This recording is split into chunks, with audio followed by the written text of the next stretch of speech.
What is going on, everybody? Happy Wednesday to you all, 49er faithful. Thank you for joining me today. Figured we'd hop on a little bit to talk about Richard Sherman, Jimmy Garoppolo, and then, of course, anything else that you guys would like to discuss. We are open game. And again, if you guys are on Instagram, we are streaming on YouTube as well. If you guys want to make the great migration over, we would love it, of course. And if you do make the migration over, make sure you like it up. That way we get this thing in that algorithm, get this thing pumped, ready to go, talking about the 49ers. But let's start with let's talk with Richard Sherman first, because I think we're gonna have a lot to talk about with Jimmy Garoppolo, which will then lead into the Trey Lance conversation. But let's start with Richard Sherman. So there are reports coming out that it sounds like Richard Sherman would be very open to coming back to the San Francisco 49ers. He was quoted by saying he would be ecstatic to come back. And there have been a lot of mixed reviews based on some of the comments that I've seen. But here's how I feel about it. So Richard Sherman, like from the mental side of things, is arguably one of the smartest defenders in the NFL. That is a huge asset. We know firsthand how valuable that knowledge was for players like Emmanuel Mosley, that we had the privilege of interviewing, discussing about how much Richard Sherman helped Emmanuel Mosley, even to the point where Richard Sherman helped Emmanuel Mosley make plays in game because of Richard Sherman's processing, being able to alert keys, do all those kinds of things. So Richard Sherman is so smart. And Sean says it right here on YouTube. Mentor those youngins. Absolutely. I'm all for it. I would love Richard Sherman to come back. Now, again, a lot of what the fans focus on are, those few plays in the Super Bowl that are burned into everyone's brain. And then, of course, Richard was often injured last year, didn't get onto the field too much because of those injuries. So we just didn't get a fair shake of Richard Sherman in 2020. But I would really, really like to see him back on this roster. He provides so much from a leadership standpoint, from an ability to mentor these young kids. Steph makes a great point. Is Sherman comfortable being a backup? Are the 49ers comfortable with Richard Sherman being a starter? I think based on how everything is stacking up at this point, based on the interest with Richard Sherman in the open market, and seemingly there not being a ton, you look across the landscape of NFL defenses, it seems like there aren't too many teams that are needing cornerbacks currently at the moment. So I think Richard Sherman would be comfortable with competing. I think if they discuss with Richard as he's coming in and be like, obviously, Jason Verrett is here, Mosley is here, K'Wan Williams is here. K'Wan Williams has got the slot locked down. I don't imagine Sherman would slot into the slot at all. So I think there's an opportunity to have Sherman come in and compete, but not only compete, but mentor as well. And he's been in the league long enough that I believe he would do that. But the other thing to think about as well is, will he be open to potentially making a switch of position? And when I say switch of position, Eric Davis brought this up when we were talking. He said, man, put Richard Sherman at safety. And some of the things that we were talking about when ED was mentioning that, and he used the example of Merton Hanks, essentially saying he saved Merton Hanks' career by forcing Merton to go to safety, but it allowed him to play much better than what he was doing at safety.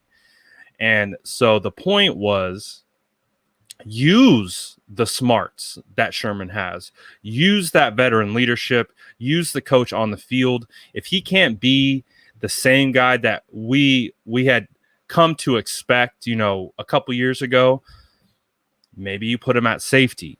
Maybe you give him the opportunity to play a little bit more in the box, being able to get players in the right position pre-snap, pointing out keys, doing things like that. That is very valuable for young defenders, especially cornerbacks. So if Richard Sherman is open to, again, coming in and understanding that there may not be a job like just waiting for him, he'll have to come in and compete with Verrett and Mosley, as well as being able to be a mentor for the younger DBs. And maybe we give him a shake at safety, see what his thoughts are, see if he likes it. The 49ers have Jaquiski Tartt, Tarvarius Moore, Jimmy Ward, Marcel Harris, Tulana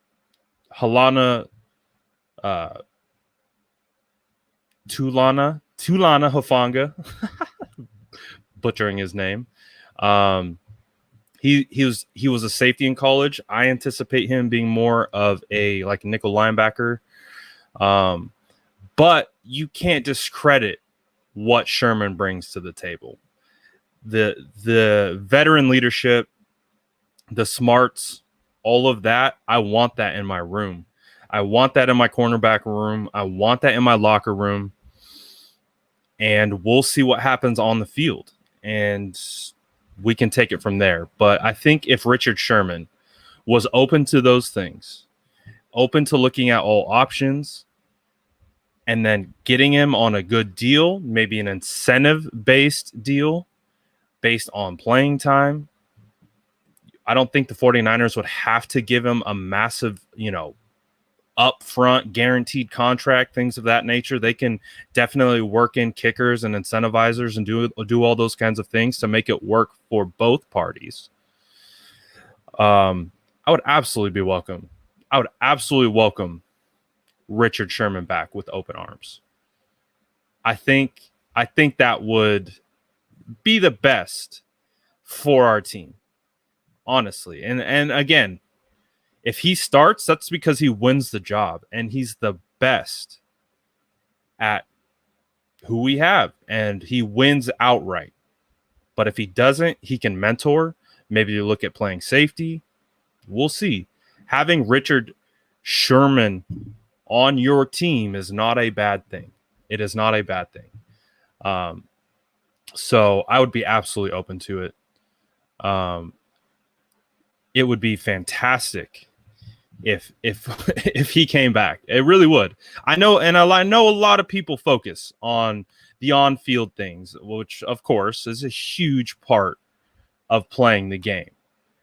But at the end of the day, he brings so much veteran leadership. Again, we've spoken to some of his teammates, what he means to them.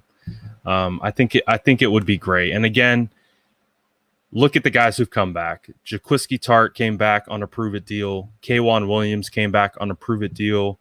Verrett came back pretty much on a prove-it deal. Hey, Verrett, if Sherman comes back, he knows the vibe. He knows what he's coming into. He knows. He knows. So if he's open to that, which it sounds like he is, let's do it. Let's go. I'm all for it. So I know that, like I said, I know there's mixed opinions on the return of Richard Sherman, and I get it. Get long in the tooth, as they say. But he's only getting smarter. I swear. So it would not be bad to have him in our locker room at all. And that's my take. That's my opinion. If Richard Sherman would come back and do all that kind of stuff, hell yeah. Would love it. Would absolutely love it. And so kind of, again, moving on to our next subject now. Jed York has been talking to the media. I believe he did an interview with Matt Mayoko of NBC Sports, which is where a lot of this noise is coming from. There's been some funny tweets that have come out and things like that. But essentially, the message that is starting to come out of the 49ers front office currently at this point in time is there's no rush for Trey Lance. There's no need to force him into the starting role because the 49ers still have Jimmy Garoppolo on the roster. With Jimmy Garoppolo on the roster, and after Jimmy, we heard from Jimmy yesterday. He's open and willing to mentor Trey Lance and have a good relationship with Trey Lance. Trey Lance had mentioned that Jimmy Garoppolo was the first 49ers player to reach out to him. He mentioned how much it meant that Jimmy reached out to him. He mentioned how much it meant to his family, because I think, honestly, at the end of the day, even though Trey Lance is here to come and win the starting spot, I think Trey Lance really appreciated that Jimmy Garoppolo took the time to reach out and be positive, and basically, it sounds like an open door policy with Jimmy Garoppolo. So you have to respect that out of Jimmy after what he's had to endure this offseason, and to be able to put all that behind him, reach out to Trey Lance. I mean, again, it makes it really difficult to not like Jimmy the person. And so with that, the 49ers, Jed York, and they've been coming out and how they're speaking. Kyle Shanahan called Jimmy Garoppolo the starter. Jed York has said Jimmy Garoppolo could be the starter for 2 years if it really came down to that, because the logic behind it is Trey Lance is 20 years old. So we've talked about the upside of Trey Lance being 20 and what that means to the organization for the long-term success. And like we've always talked about, if Jimmy Garoppolo is healthy, he's been a top 20 quarterback. So those are hard to find. We understand that. So, but I think both things can be true in this situation.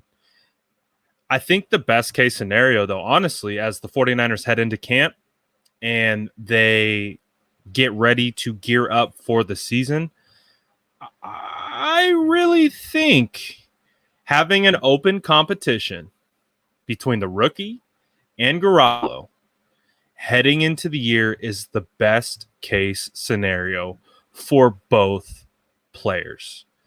I talked about this quite a bit at the beginning of the offseason when we talked about the notion of keeping Jimmy and adding a rookie quarterback. Well, guess what? The 49ers got a rookie quarterback, and by all means, it sounds like Jimmy Garoppolo is here to stay, at least for the short term. So with that being said, I still believe that's a great situation for the San Francisco 49ers. With Jimmy Garoppolo, what you expect or hope from Jimmy is that he's motivated. The hope is that we'll see the most motivated Jimmy Garoppolo that we have ever seen. I'm talking about he's coming out for blood. He wants to win. And of course, he's made it clear that he'll help bring along the young rookie. But at the end of the day, Jimmy Garoppolo wants to win that starting job. And if Kyle Shanahan makes it a true open competition, like I'm talking true open competition, then I think the 49ers find themselves in the best case scenario possible for multiple reasons. Because the veteran is going to push himself, to beat out the buck, the young buck. Like, come on, we had Jeff Garcia on. He talked about it. If he was Jimmy Garoppolo, he said this. Jeff Garcia said this happened to him multiple times throughout his career, where he was playing well. He thought that he should be the quarterback of the future for a certain franchise, and they kept bringing in other guys. And his response was, Jimmy should be pissed, and rightfully so. Jimmy should be really pissed. And I loved hearing it, because when we started talking to Jeff Garcia about it, Jeff started getting all fired up. You could tell when we talked to Jeff, it brought up some old emotions and being in that situation before. So basically, he's saying this is the opportunity now for Jimmy Garoppolo to basically stick his chest out and say, this is my job. Now understand, he's going to play the company role. He's going to bring along the rookie and mentor him and do those things like he's mentioned. But let's be honest. Jimmy wants that job. Say it with your chest, Jimmy. Come out and steal that job. They just traded 2 firsts, Jimmy. Kyle Shanahan and John Lynch just traded 2 future firsts for this kid named Trey Lance. How are you going to react to that? How are you going to respond to that? What are you going to do now? You're clearly on the team, Jimmy. How are you going to handle that? And I think Jimmy, being a competitor, one of my favorite quotes from Jimmy is saying that he relishes being the underdog. Relishes being the underdog. The Eastern Illinois kid, that kid from Chicago, loves being the underdog. So that's the thing about this whole situation. We want to write off Jimmy. We want to move to the next. We want to, go with the 20-year-old Trey Lance. And of course, rightfully so. It's really easy to get excited about Trey Lance. Obviously, you've seen it. It's so easy to get excited. But Jimmy, man, Jimmy's an X factor now. Jimmy is an X factor. And I think that makes Jimmy dangerous, because Jimmy doesn't really have anything to lose at this point. He's getting paid. He's on a roster. They've made it clear that I don't think they're going to outright cut him. The cap hit fits within the budget. You look at the overall cap for the 49ers, I believe they are in the middle of the pack, which is really good considering all the moves they've made this offseason. The X factor is Jimmy Garoppolo, which is wild, which is after all we've been talking about for months.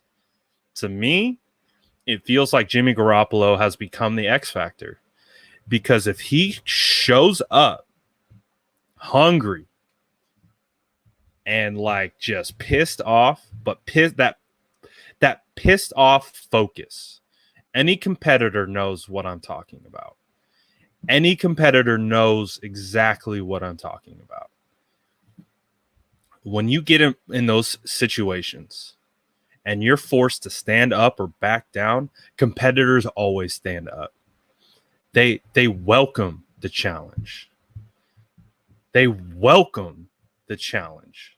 So Jimmy, dude, I get it. We were Lance train, Fields train, anyone but Mac train.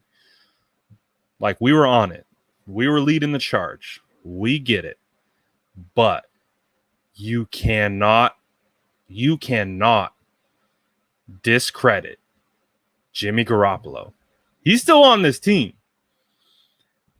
You heard Mike McGlinchey come out and defend his guy. Mike McGlinchey getting a little testy when it comes to Jimmy.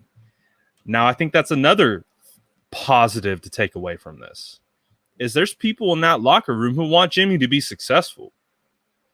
There are going to be more guys who rally around Jimmy.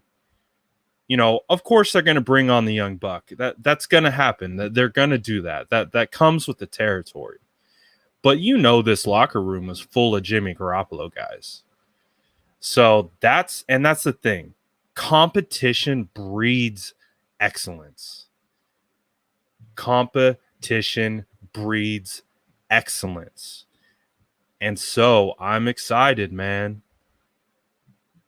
I think Jimmy could shake up all the plans that all the fans have, the front office have, but that's on Jimmy. It's all on Jimmy. Jimmy has an opportunity to shut everyone up. Jimmy has an opportunity to tell everyone to go F themselves, for lack of a better term. And he deserves that opportunity. He absolutely deserves that opportunity. So, if the 49ers are putting their money where their mouth is, and they're saying they're keeping Jimmy, and of course they got Lance, and Jimmy could start for 1 year, hell, make it 2 years according to Jed York. Well, he's got to win that opportunity to start 2 years. He's got to win the opportunity to start this year. Make it an open competition and see who wins. And that will give the 49ers the best opportunity to win next year. Because if Trey Lance beats out Jimmy Garoppolo because Trey Lance is just better, and Kyle decides he wants the young buck to get the reps in now, then that's what happens. That's how the cookie crumbles, as they say. But Jimmy is a competitor. Say what you want about Jimmy. Say what you want about his processing. Say what you want about his arm talent. Say what you want about him as a quarterback. Blah, blah, blah. Say what you want. Say what you want. Jimmy's a competitor. Jimmy is a competitor. And this team talks about it all the time. They talk about the competitive nature. They talk about his ability. I mean, they talk about it all the time in the huddle, all that stuff. So I'm kind of excited. All right. I'm kind of excited. I'm not going to lie. You know, I thought Jimmy's time here was done. I did. I thought they were going to trade him. I thought it was just like clean slate, bring in the rookie, do all that kind of stuff.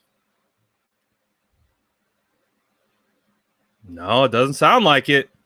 Sounds like Jimmy has an opportunity. Sounds like Jimmy has an opportunity. And like I said, don't underestimate anyone who has their back against the wall. I'm dead serious. In real life, in football, do not underestimate anyone who has their back against the wall. And right now, Jimmy Garoppolo has his back against the wall. He's in the corner, and he's got people coming at him left and right. And now it's up to Jimmy to fight his way out of that, fight his way through that. And I think that is going to make this team as a whole so much better. So much better. Because again, if Trey Lance wins the competition, against Jimmy Garoppolo, he earns the respect of the locker room. He earns the respect of the guys who have Jimmy's back. Again, these guys are competitors. They know how it works. Best man better win. They would much rather have that. They would much rather have the better man win than someone be elevated into a spot just based on where they were drafted. I can guarantee you that. So I'm excited. I'm excited, man. I really am. I like the talk. I like the support that Jed York, Kyle Shanahan, John Lynch have said after the fact. Now, before, anything could have happened. You guys know we kept that tinfoil hat on us at all times. Anything could have happened before the draft. Anything could have happened during the draft. But now things are settled in. You look across the landscape, there aren't that many quarterback needy teams. You don't really see an opportunity where you can see a trade fitting. And again, why do you cut Jimmy at this point? His contract fits into the budget. So, open competition time. That's what I want. I want to see an open competition between Trey Lance, Jimmy Garoppolo. I want to see an open competition between Raheem Mostert, Jeff Wilson, Trey Sermon, Elijah Mitchell, Jermichael Hasty, Austin Walters, Wayne Gallman. I want to see an open competition. Guess what? Competition breeds excellence. I want to see an open competition. Like, I love Brunskill, man. Brunskill's my guy. You guys know I got big love for Brunskill. Guess what? Open competition. Banks, Jalen Moore. Hell, we got the kid from Mexico, Alfredo. Let's go. 6'9" beast. Open competition. Open competition. Because open competition makes everyone better. Cornerback. You got 2 new rookies coming in. How are they going to fare? Are they ready? Are they ready to compete? Or do they need to learn a little bit more? What's it going to be? Bring in Sherman. Bring Sherm back. Open competition. Now you get Verrett, Mosley competing? Yes. Please. I want competition in camp. Now, if you have competition at all those different spots, it's only going to make everyone around you better. And that is the beauty of it. That is the beauty of it all, is that competition breeds success. And that's the vibe. That's the vibe heading into this camp. With this stacked roster and you have competition at key positions like quarterback, running back, offensive line, defensive back, edge potentially. Hey, I love Sosa. I think Samson Ebukam is slotted to get like 75% of the snap shares across from Bosa. But you still got to earn it. You still got to win the job. Arden Key's here. What are you going to do with that? D Ford is still here. What are you going to do with that? Are you going to compete? We're going to give it to D Ford because he's been the starter. He's got the massive contract. Does D Ford walk into the starting role? Or does D Ford and Samson Ebukam got to fight this thing out? Hell yes. Please. Open competition. That is my rallying cry for this offseason. Open competition at key positions are going to make this team so much better. So much better. And I love like I said, it has to be a true competition, not a media-created competition, not a, the jargon. We'll have them come in and compete. No. Real, open competition between Trey Lance, Jimmy Garoppolo. The most important position on the team. Let's see who's really about it. Let's see who's really about that life. And we're going to find out. And like we keep talking, we'll come back to Jimmy. Jimmy, my guy. After all the crap you've been through this offseason, man. After all the crap. 40 layers of crap. There's Jimmy, right under it all. Hey, guess what? You're still on the roster. Guess what? You know the scheme already. Guess what? You know this locker room. Now go win it back. Straight up. Go win it back. Go win it back. You see that rookie? Yeah, help him with the verbiage. Help him with the plays. Help him understand personalities. Help him understand the nuances. Help him understand the small things. And then once you help him with those things, go out and win the job. Show him how messed up everyone did you. I kind of like that, man. I'm getting fired up talking about it because again, these are the elite competitors. Elite competitors. And when you've been poking the bear, man, they've been poking the bear for 5 months. I want to see how he comes out. So I'm kind of hyped, man. I'm kind of hyped. I love Trey. Love the pick. Love the upside. Love everything about it. But that doesn't change the fact it's open competition season. Don't hand the reins over to Trey. Not just yet. Nope. And again, that's why we started talking about this with the language that Jed York is using, Kyle Shanahan is using. Yes, that's exactly what we want to hear at this point in time with the 49ers returning Jimmy Garoppolo. He doesn't seem like he's going anywhere. That's the language we want to hear.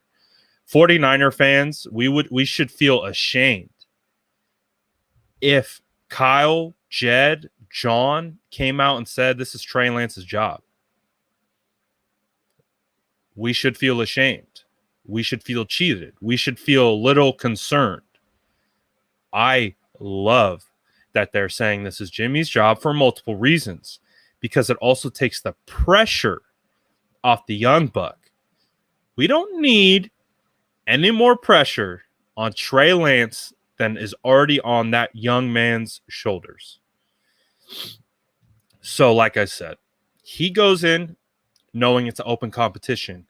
Jimmy goes in knowing it's a competition. You don't have the weight of the world bearing down on the young rookie that he's got to come in from day one, take over the franchise, do all that. No. See, Jimmy, you got to beat him first. You got to beat him first. And if you don't beat him, no sweat off your back, Trey. No sweat off your back. You're 20 years old. Take your time. Watch. Absorb. See how he operates. See what he does well. See what he doesn't do well. And just experience it. Hey, Trey, you've been away from football for quite some time. Now, that can all change, like I said. If Trey comes out in camp on fire and is balling in camp, and then they throw him into a couple preseason games, and they're like, oh, Trey is playing incredibly well, then go ahead and start him. Then go ahead and start Trey because he earned it. Because you feel he's ready. Not because you're handing it to him. I think the 49ers, the worst thing that they could do is hand Trey the starting role. I think that is a recipe for disaster. I think the locker room wouldn't appreciate that. So I think they're handling this the right way. I think what we're hearing from Jed, like I said, Kyle, John, they're handling this the right way. And they're handling it in a way that can, again, breed the most success for their football team. So I'm okay, man. I like that Jimmy's coming back. I do. And I didn't know how I would feel, honestly. It's been a wild offseason. The trade talks, Deshaun Watson, Sam Darnold, Bridgewater. What other quarter? I got to pull up my archaic quarterback list. But it was a wild offseason. We had no idea what was in store for Jimmy Garoppolo. We had no idea. And it honestly didn't feel like he was going to return. It didn't feel like he was going to return. But he's here. You guess who's here? Jimmy's here. So you can't count him out. You can't. Now, someone on Instagram is saying Trey Lance will start by week 5.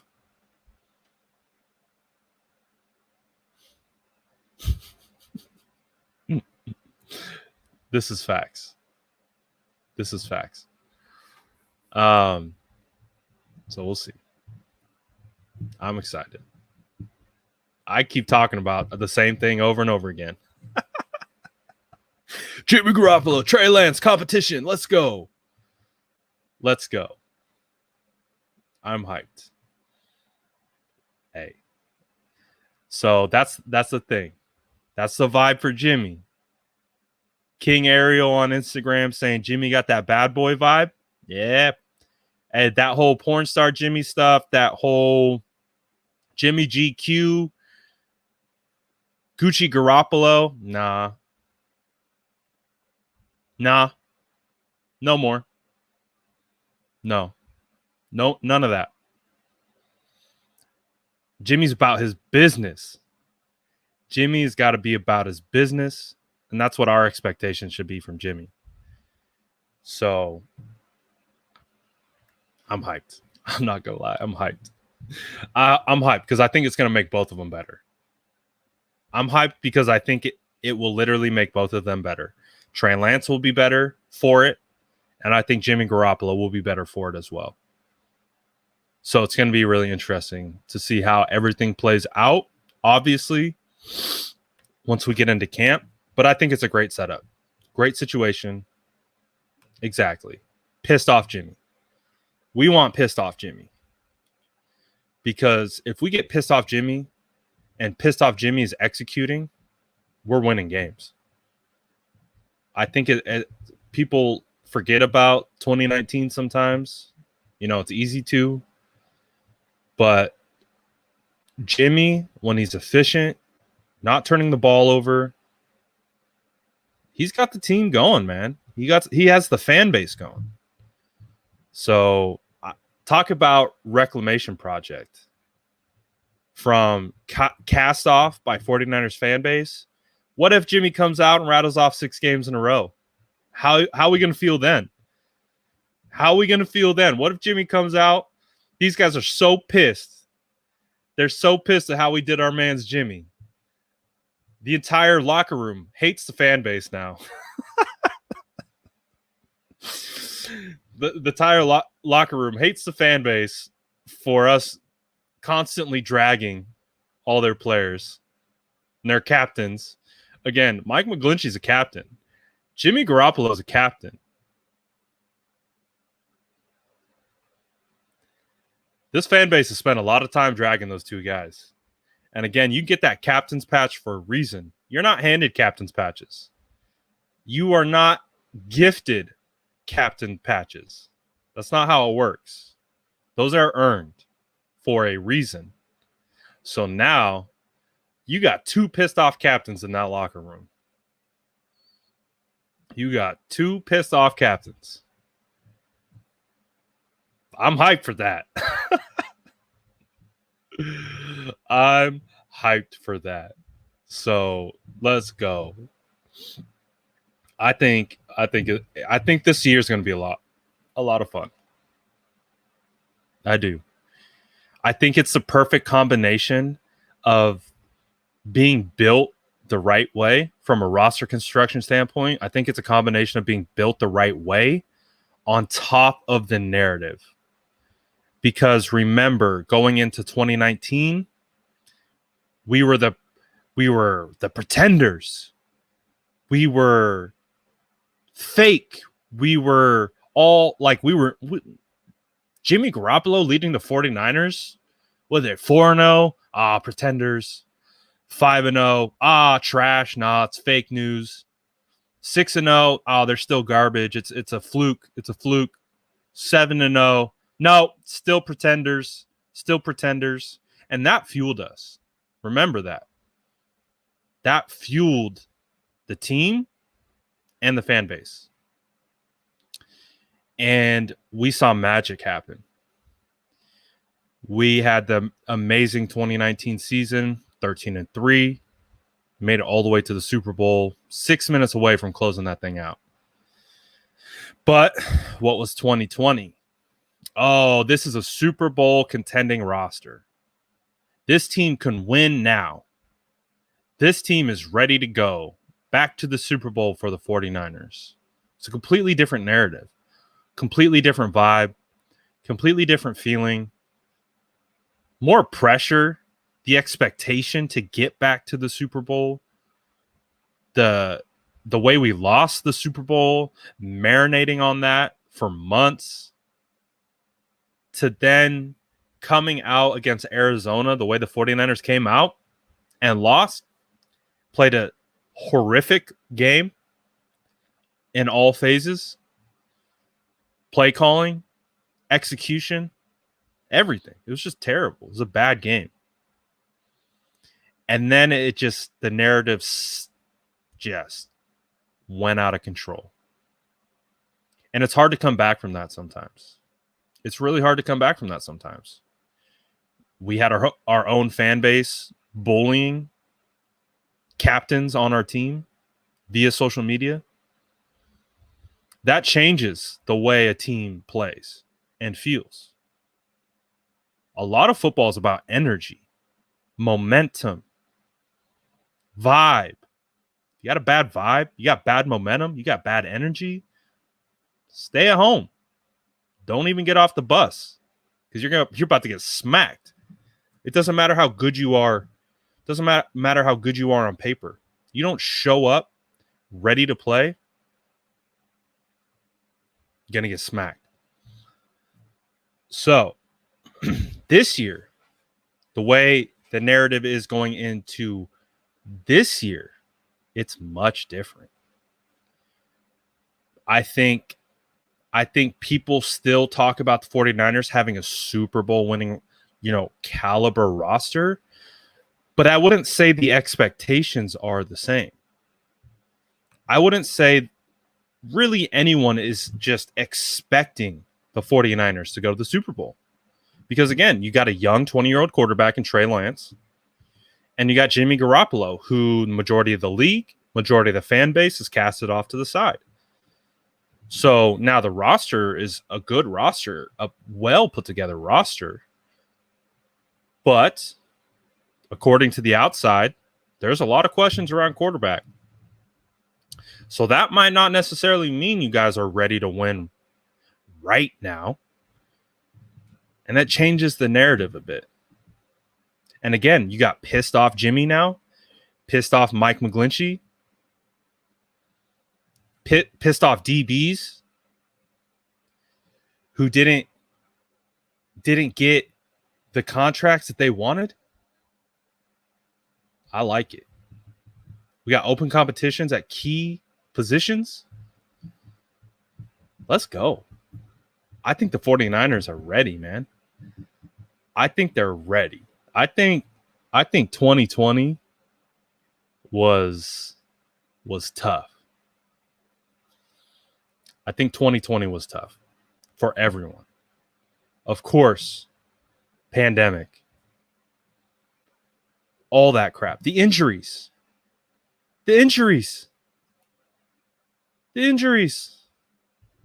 Going to New York, losing half our team. Just everything seemingly felt like it was stacked against the 49ers last year. I think now there's a renewed energy and there's a prove it. Like there's not a, oh, we lost the Super Bowl, like kind of prove it, not that kind of prove it. Like, oh no, half of our fan base has casted us to the side.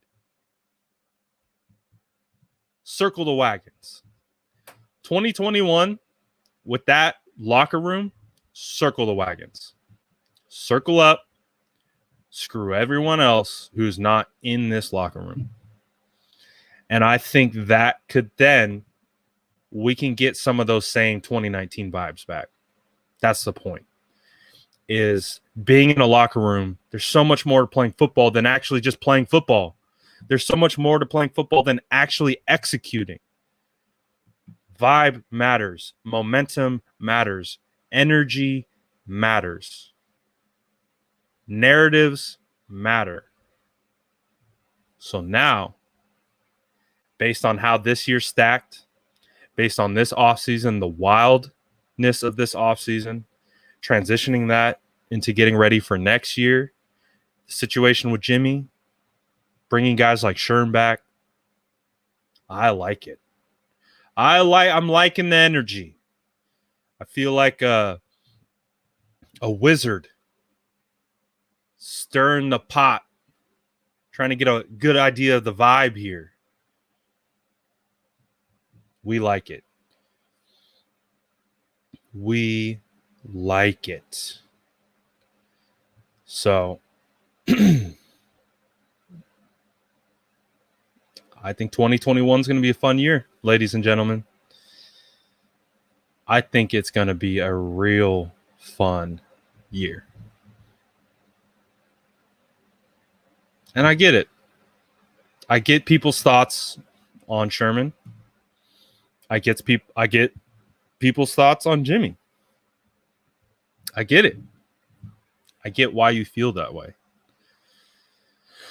But I think there's going to be plenty of opportunity for the 49ers and the fan base to see what I'm talking about.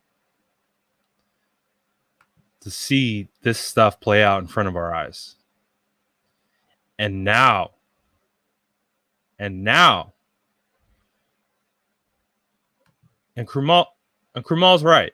The NFC West is going to be brutal this year. Absolutely it is. But the only focus that the 49ers need to have is themselves. They only need to worry about themselves. They only need to worry about their internal competition. They only need to worry about getting healthy. That's it. Because if you have the 49ers charged mentally, energetically, of an offseason full of competition, and they're healthy, I don't care about the NFC West. I don't. Because a healthy, right-minded 49ers roster in 2021, the way it's been constructed, I don't care about the NFC West. Because the NFC West needs to care about the 49ers. And this isn't a homer answer. This isn't, oh, yeah, look, all my 49er stuff. No, like I'm being dead serious. I'm being dead serious. If the 49ers are healthy, coming from the right mindset, doing all of those things, the NFC needs to watch out for us. They need to watch out for us. It's not the other way around. It really isn't. It really isn't. I don't care about the Rams. I don't care about Stafford. I don't care about Russell Wilson. I don't care about Walmart Kyler Murray. I don't care.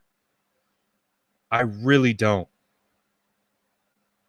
Because if we play our game, if the San Francisco 49ers play playoff football, that caliber of execution, energy, and health is the biggest one.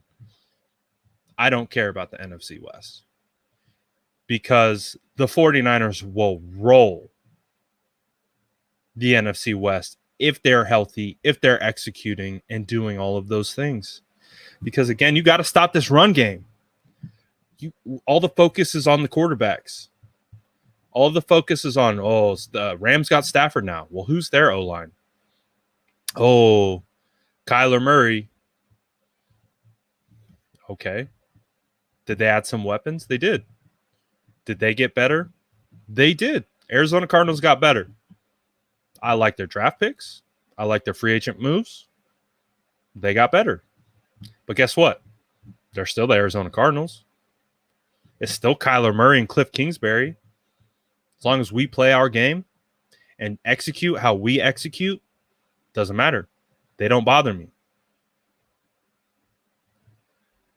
Russell Wilson and his patchwork offensive line. Now, Russ, I got respect for Russ. I don't necessarily have respect for the Seattle Seahawks roster as a whole. I'm more scared of Russell Wilson than I am of the Seattle Seahawks. Literally, probably Russell Wilson by himself versus 11 defenders can probably win 6 games in the NFL. Russell's that good. But at a certain point, when you got waves and waves and waves of talent coming at you on the defensive side over and over and over again, Sosa, Bosa, Kinlaw, Armstead, D Ford, Zach Kerr, DJ Jones, and they're just coming. Fred Warner's right there behind them. Dre Greenlaw's right there behind them. Watch out, man. Again, health is the key there. So, NFC West, non-issue as long as the 49ers are healthy and executing. And when I say executing, running the ball. Running the football. That's what the 49ers need to do. If the 49ers want to get back to the championship like we're talking about, like we expect from these great 49er teams, run the ball. Run the freaking football. And guess what? Kyle Shanahan and John Lynch, they brought in 3 offensive linemen. They signed Trent Williams to the highest paid contract to an offensive lineman in NFL history. They brought in Alex Mack. They picked up Mike McGlinchey's 5th-year option. They brought in 2 running backs. Guess what? The 49ers want to run the football. And they want to run it down your freaking throat. That's what Kyle wants to do. And that's how we should expect them to execute. We don't want to see what we saw last year. We don't want to see that offense. We don't like that offense when they're playing outside of themselves and what they're good at, because it doesn't look right. So get back. Perfectly said. Bully ball. Bully ball. That's what we want. We want these dudes to bully opponents. And that starts up front in the trenches. Always has, always will. You set the tone in the trenches. The game is won in the trenches. They don't get enough credit. You know I'll bang my chest making sure my offensive line get their credit. That game is won in the trenches. Defensive line too. They change the outcomes of games based on who can block and who can't. So, yeah, we can keep talking about the quarterbacks, but it's up to the offensive line. It's up to the running backs. So I'm hyped because this team is built to do that. 49ers did 2 bullies in regards to the offensive line. They signed another monster. He's a monster. I don't think he's human. 6'9"? 6'9"? Alfredo Gutierrez is 6'9", 320 pounds, and moves pretty well for his size. I feel sorry for opposing defensive linemen. I feel sorry for them. As long as we stay healthy, execute, and bring the energy. That's it. That 3 keys to success for the 49ers in 2021. Health, energy, execute. That's it. That's it. 49ers back to the playoffs. Just like that. Health, energy, execution. That's it. Because when these defenses are stacking the box, trying to stop the run, when you're hitting them with Mostert, you're hitting them with Wilson, you're hitting them with Trey Sherman, you're hitting them with Elijah Mitchell over and over and over again, teams wear down. Teams cannot compete with that constant domination up front. They can't do it. So, and guess what? We've seen what happens when an offensive lineman goes down in years past. We got lucky in 2019. I wouldn't say we got lucky. Our depth at offensive line could have been a huge reason why we had so many issues in the Super Bowl. We lost Person. We lost Weston.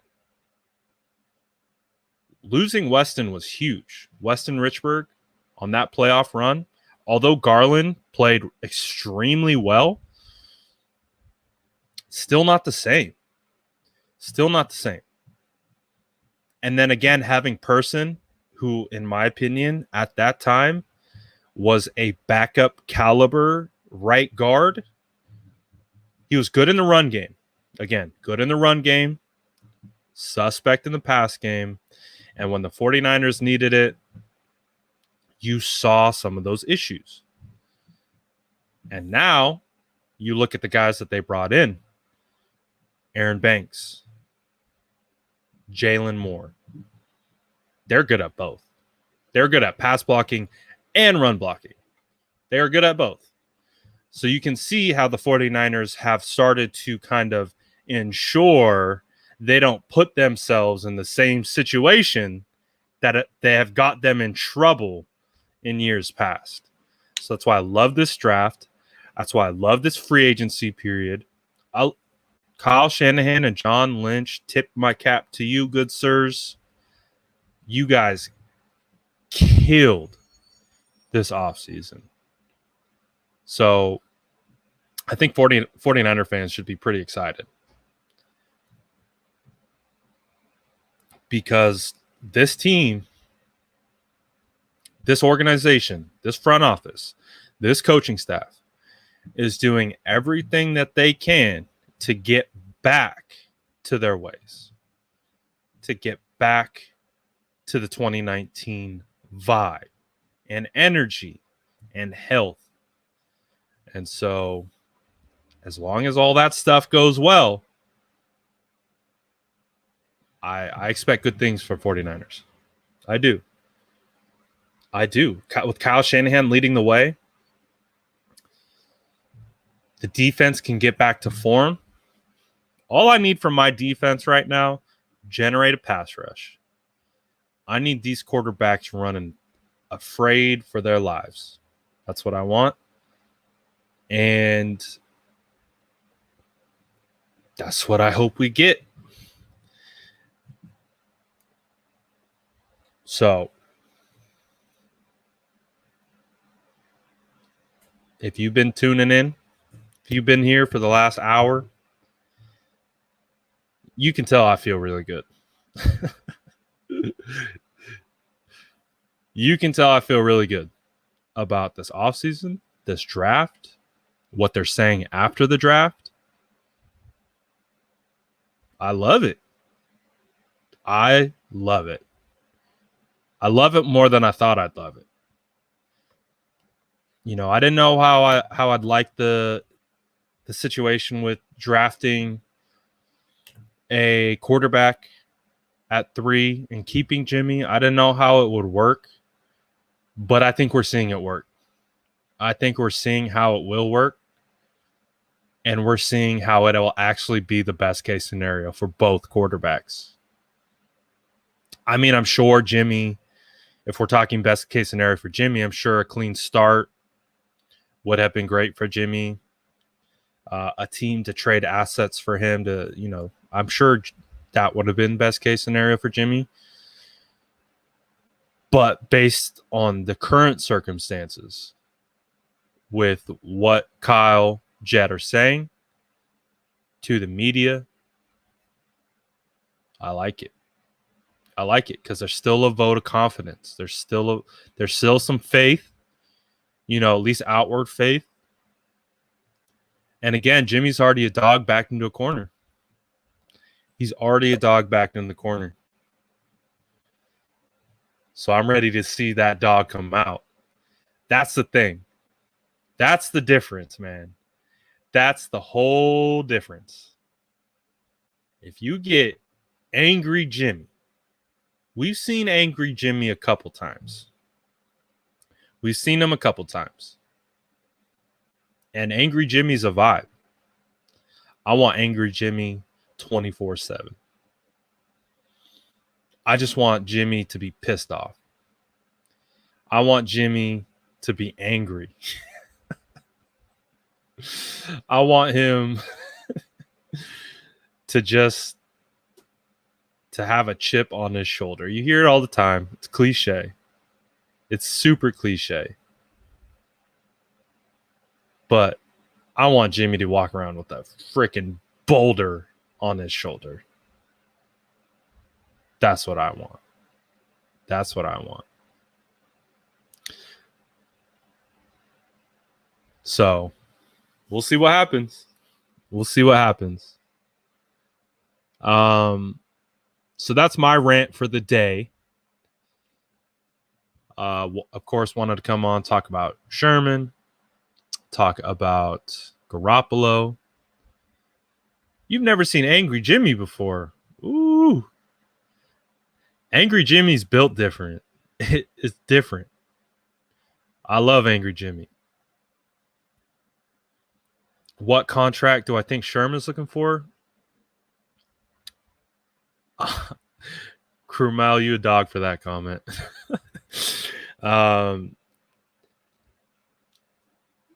So contract I think Sherman's looking for. I think Sherman was looking for his last somewhat sizable deal, considering the point of his career. At this point, it kind of feels like he's just looking for an opportunity. Because I don't think he's going to get the money that he wants or the contract length that he's looking for. And so what he's looking for is fit. He wants to go to a right spot. He wants to go to a place where he has opportunity to be a starter and do all of those things. If you look across the NFL, there aren't too many places like that left.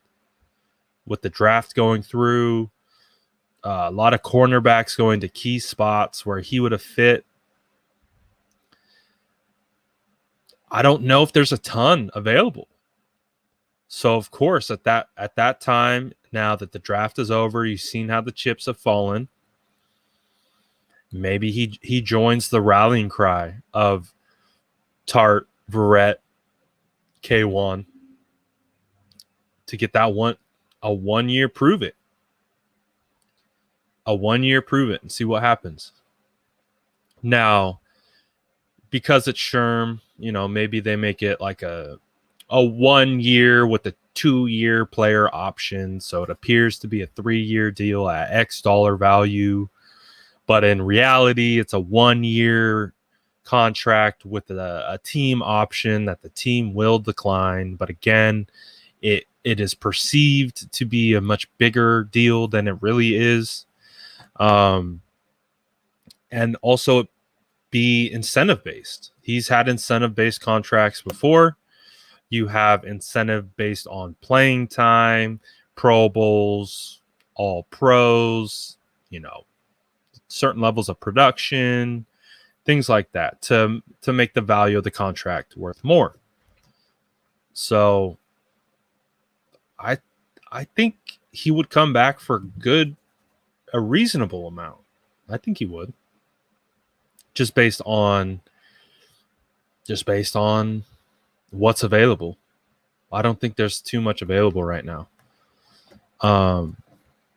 So like I said, I'm more than happy to have Sherm back. I know a lot of you aren't. And I know why, your reasoning behind it, and I understand the reasoning. But again, being inside locker rooms before, knowing how impactful Sherman has been to that locker room, I'm all for that return. If he comes back, all for it. I'm not. And again, open competition. The theme of the offseason for the 49ers should be open competition across the board. Yes, I do live in the Bay Area. 925 boys.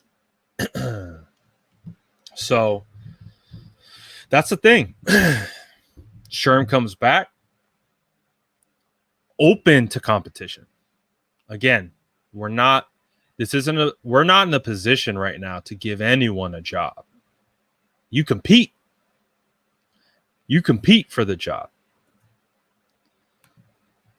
The coach says, Jimmy's a good guy. That counts for so much culture-wise. If Jimmy's time with us is ushering in Trey, then so be it. Team over player, do your job. And coach, thank you very much for the donation, of course. Huge. Means a lot to us. Really does. So I will, of course, take plenty of time to talk about your thought process here. Jimmy is absolutely a good guy. He's absolutely a good guy. And to speak to that, these last 4 months are exactly the proof of how good of a guy Jimmy is. Because let's be real. Look at Aaron Rodgers, man. Look at Aaron Rodgers. Aaron Rodgers is saying, fire the Packers GM or else I ain't playing for this team ever again. Because you guys drafted a quarterback last year. Now fire the GM. I'm not playing for this team ever again. You heard a peep from Jimmy? You heard anything from Jimmy? Anything from Jimmy's camp? You have not. You've heard from Jimmy through Kyle. You've heard from Jimmy through John. You haven't heard from Jimmy through his representation. You haven't heard from Jimmy via himself. You only hear about Jimmy through others, players. You don't hear about Jimmy from Jimmy. Jimmy's as quiet as they can be. And that's underrated, man. When someone just went through the hellstorm like Jimmy Garoppolo just went through the last 4 or 5 months, I would expect him to say something, to feel a certain kind of way. Kyle Shanahan said he's pissed when they moved up to 3. Okay, well, good. Guess what? Jimmy's still here. Jimmy just actually went and talked on the radio. And we heard from Jimmy saying that he's going to mentor Lance and bring Lance on. And he's going to pull from his experience being behind Brady and what Brady did for him. Hell yeah. Hell yeah, Jimmy. Do that. Do that. But don't just do that. Don't lay over and die. Bring the rookie on. Show him the small nuances. Show him the ins and outs of being a pro NFL quarterback. But go win the job, Jimmy. Go win the job. No one wants you to roll over. The rookie doesn't want you to roll over. You would be doing the rookie a disservice by rolling over and just handing him the job. No. Jimmy's a nice guy. Jimmy's a good guy. He's made that abundantly clear over the last 5 months and just how he's been speaking to the media as of yesterday. It's abundantly clear. Jimmy is a good guy. Doesn't deserve half the crap he gets. But this is my call to Jimmy. Beat the rookie. This is football. Like, we can talk all day about all this crap, but when you get inside of a locker room that is built on winning football games and built off competition at the end of the day, all I care about is competing. So, Jimmy, be the good guy. Help him along. Jimmy's being perfect right now. Now go compete. Don't roll over, Jimmy. Don't roll over, Jimmy. Hey, you see it in the chat. They're calling you fragile, Jimmy. You got Rap 24 calling you fragile, Jimmy. You hear that? Don't take it. Prove them wrong. Prove the organization wrong. Prove Kyle Shanahan wrong. Prove every single person wrong. And that will guarantee that the 49ers have the best opportunity to win when it comes time to play. We don't want Trey Lance to play just because he was given the job. We don't want that. That is the worst thing we could actually ask for. We do not want that. We want Trey to beat Jimmy. Wait a second. Hold on. Is Richard Sherman back? Hold on a second. This could be fake news. Hold on a second. Hold on a second. Hold on a second.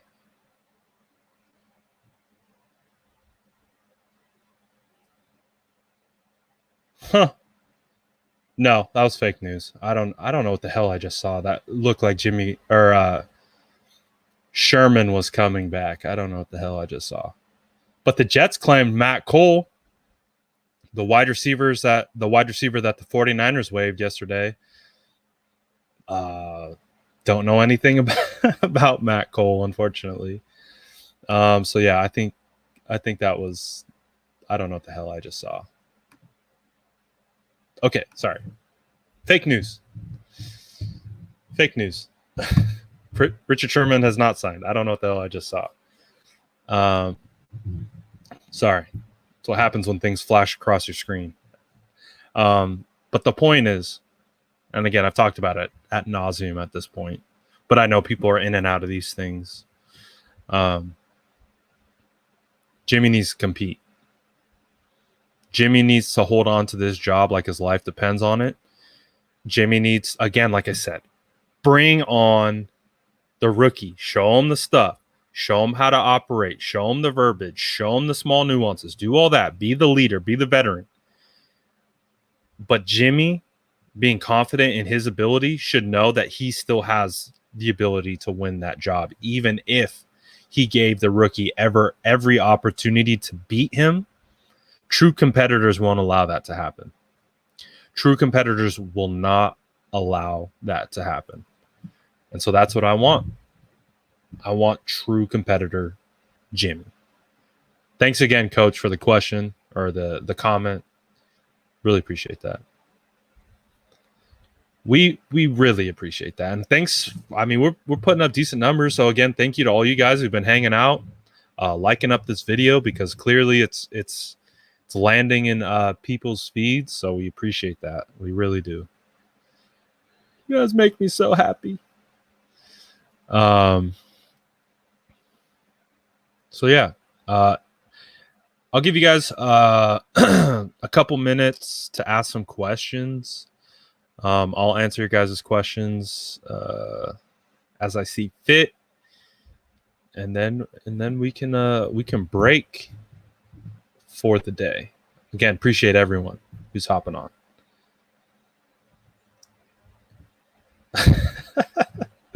We see you, Bebop Jones, in the comments. You're a little unorthodox, but we see you. Oh my goodness. That's a good question. Sean asked if there's any free agents that we should go after. I feel pretty good. Offensive line depth is really legit at the moment. You can maybe convince me to grab maybe one more edge guy. I wouldn't mind having Melvin Ingram in here. I know he's older. I know he's lost a step. He could be a base down defensive end for us. Don't know if he's going to be, totally pass rusher. But, maybe they can bring in some more edge. But honestly, when it comes to free agency, I like how they set up the roster. I like how they handled the initial wave of free agency. I like how they handled the draft. I like how they handled the undrafted free agents. I think the 49ers are set up really nice. I think the 49ers are set up really, really nice. Ooh, surprise breakout player of 2021. Ooh, that's a good one. Surprise breakout player of 2021. If Aaron Banks wins the starting job, I would not be shocked to see Aaron Banks. He wouldn't win Pro Bowl. Pro Bowl's a popularity contest. But yeah, I'm excited for Banks, man. Banks is going to be good. I think Al had a good one. Al's a good one. Richie James. I think Richie James has an opportunity to pop. Jalen Hurd. Yeah, Jalen Hurd. If he can stay healthy, you get that size. Man, imagine running a zone read with Trey Lance and Jalen Hurd in the backfield. Oh, I forget who said this. I forget who said it. I'm not going to steal it, but I forget who said it. But they were talking about how, all the different things you can do with Trey Lance, and just from a schematic standpoint. So imagine, the 49ers come out, 4 wide receiver set, 1 tight end, no running backs. You got Ayuk, you got Debo, you got Richie James, Sanu, whoever, Jalen Hurd. No, maybe Jalen Hurd. I think that's better than Sanu. So think of it like this. You got Ayuk, Debo, Richie James, Hurd on the field with Kittle and Trey Lance. And you come out of the huddle, you break, no running back in the backfield. And so defenses are already matching personnel. They're already pulling the slower guys off the field. They're getting the faster guys on to match the personnel groupings. And then you shift into a situation where you bring, let's say Kittle in line. You bring Hurd and Debo back into the backfield. So then you have Trey Lance and shotgun, Debo on one side, Hurd on the other. You run double zone read. What a team's gonna do? You got all the small guys in. you bring Debo or Hurd to play running back in that situation. And then you run zone read, where then defenders also have to count for the quarterback. So then you're playing true 11-on-11 ball. And then let's say Trey keeps it. Trey's like Derrick Henry at the quarterback position. Good luck. I forget, like I said, I forget who it was who was saying that, but when they threw out that scenario, I was like, oh, I like that. That would be fun, because that again goes back into the huge rallying cry by 49ers fans to not wanting Mac Jones. 49ers fans didn't want that same old vanilla Mayo Mac style quarterback who can't do those kinds of things. Now, Kyle said no to Mayo Mac. Thank you, Kyle. Thank you. Oh, and I guess I haven't talked about this, but according to Michael Lombardi, Kyle Shanahan and John Lynch said no to Mayo Mac because of us.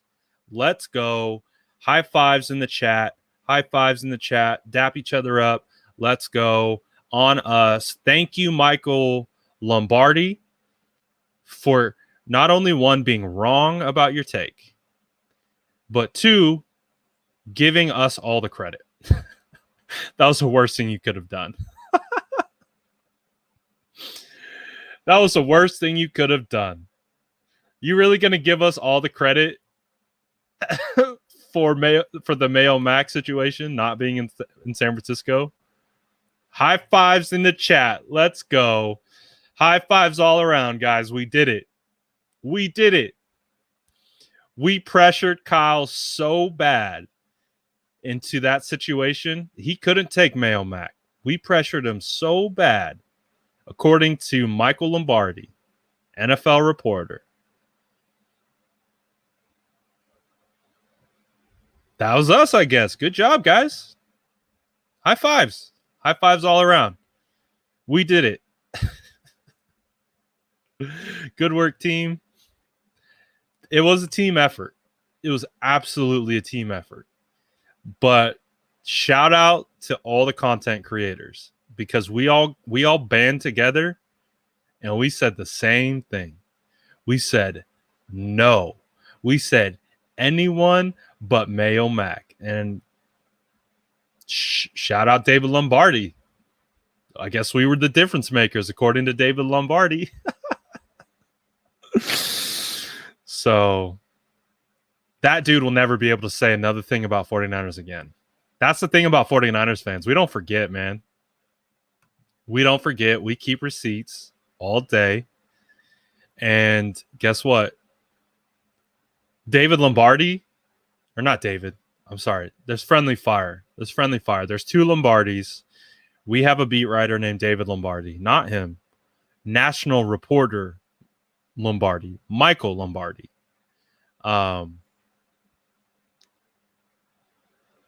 Gave us the power back. He'll never be able to say another thing about the 49ers ever again. He will never be able to say another thing. And you could tell we were already getting to him. We were already getting to him before the draft. But clearly we're still getting to him. We're still getting to him. So shout out the fans. Shout out fellow content creators. Hey, it was us, I guess. We got that power. So remember that. Remember that. We got that power. So I'll take it. I've already known I got that power, but you just reaffirming it to us didn't help your cause at all. I don't think you understood what you just did by saying that. I don't think he understood what he said by saying that. Because we're, again, media, where we are, things are always evolving, right? Everything's evolving. You've seen it from the newspaper to radio, the newspaper to the internet, radio to podcast. You've seen the natural progression of how things are going. Well, right now, things are going towards an independent content creator. I mean, look, I got 200 people on YouTube and another 40, 50 on Instagram listening to me talk about random crap right now. Like, and we're just getting started. Lombardi's been at this for years. Former front office employee. And you're saying we had the power to shift a decision of a franchise that changed the entire future of it? You're telling me that the fan base and independent content creators changed the outcome of the NFL draft? I'll take it. Thank you. Thank you, David. Thank you, David. Appreciate you. Appreciate you. So, wow. Couldn't believe he said that.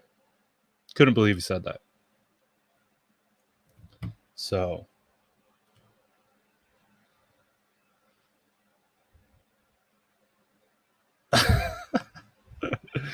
no, I appreciate you, Sean. We were heavy on that front line, changing the narrative.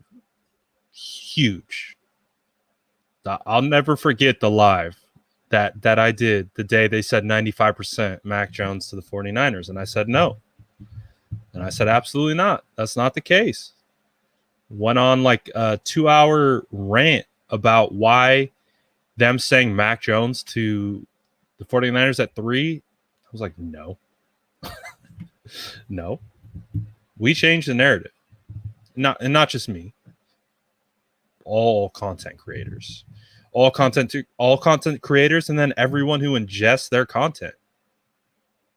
Everyone who ingests their content. All you guys are extensions of us. That's why we call it a community.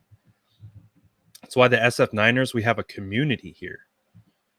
And as a community, we can hear, like, it's hard when it's just, one or two of us yelling into Twitter abyss to really have anything heard. But when we all come together as a community and we voice the same things, Michael Lombardi's telling you, we have that power. All right, I'll take it.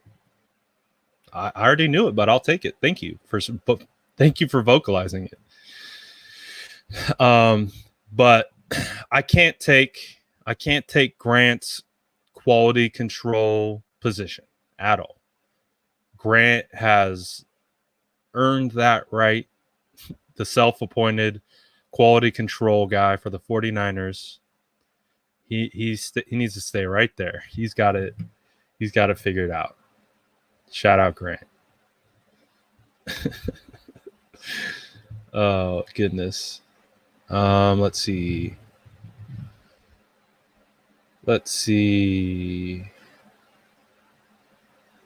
When is the next film breakdown? Actually trying to get that scheduled. Right now, we're trying to get it done tonight. Sounds like we're going to be doing it tomorrow for Aaron Banks. So keep an eye out. In-depth Aaron Banks film breakdown coming soon. Just getting it all squared away. Yes, not David. It's Michael. I said David. I get getting them confused. Nolan's been there from the jump. We see you. Are my sources better than his? Yes, absolutely. My sources are better than his.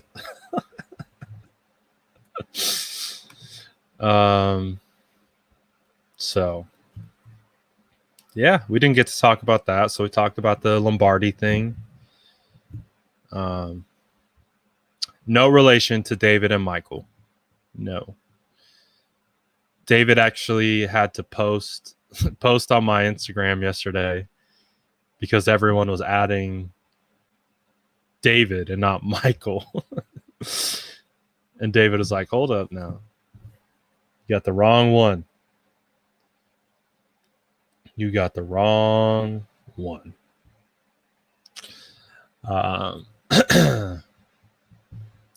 Sources. Trust me, bro. Trust me. Michael Lombardi was like, just trust me, bro. My sources are better than your sources. Trust me, bro. Like I said, I mean, there you can and honestly, I know it was a really difficult situation because there's so much pushback to reporters who were saying it was Mac because of people like me, because of you guys, because of the fans. But if it's not your prediction, what are you really getting mad at? Like, it's your sources. That's what someone's telling you. So it is what it is, man. It is what it is.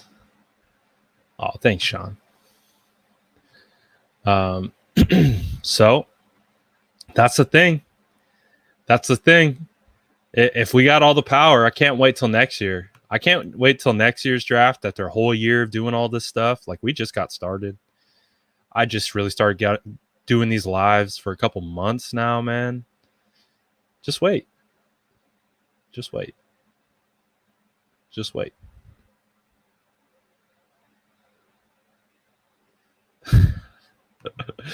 Jordan was big nervous. We were both big nervous. We did not want it to be Mac at all. We did not want it to be Mac.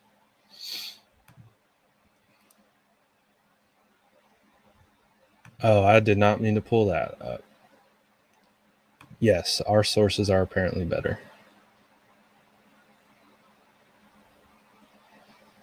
So it is what it is. Since you guys are sticking around on YouTube, is there anything you guys want to talk about specifically? Because I mean, if I have a captive audience, I will keep speaking. I will keep speaking to you.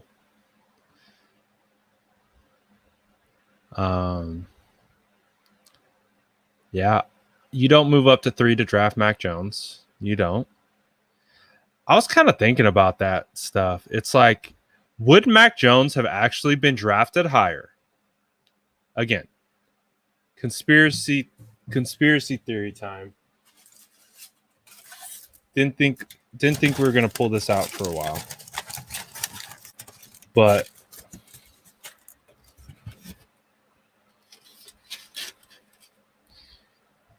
do you think Mac Jones goes higher than 15 if he isn't rumored to 3 and then isn't obliterated by every team's fan base? Do you think Mac Jones actually goes higher?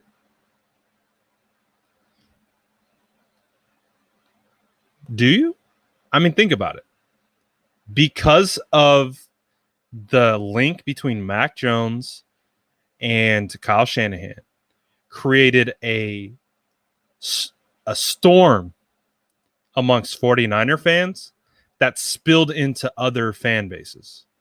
It started with the 49ers because we rejected it immediately, but they kept going to the point where it started to spill into other fan bases. And then other fan bases started roasting Mac. And then everyone started roasting Mac. It wasn't just the 49ers fan bases who were roasting Mac. It became everyone. It became then everyone talking about, is Mac Jones worth a 3 overall? And then you get all the football guys saying, no, he's really a second round talent. No, this. And then everyone starts crapping on Mac Jones as a result. Does Mac Jones go 15 if he isn't as scrutinized and heavily connected to the 49ers? He could have went higher. I think Mac Jones could have went higher, and then that plays into, again, what the 49ers were trying to do, it felt like, by pumping up Mac Jones stock to make sure Mac Jones didn't fall to the Patriots, to ensure they had a trade in place for Jimmy Garoppolo to go back to the Patriots.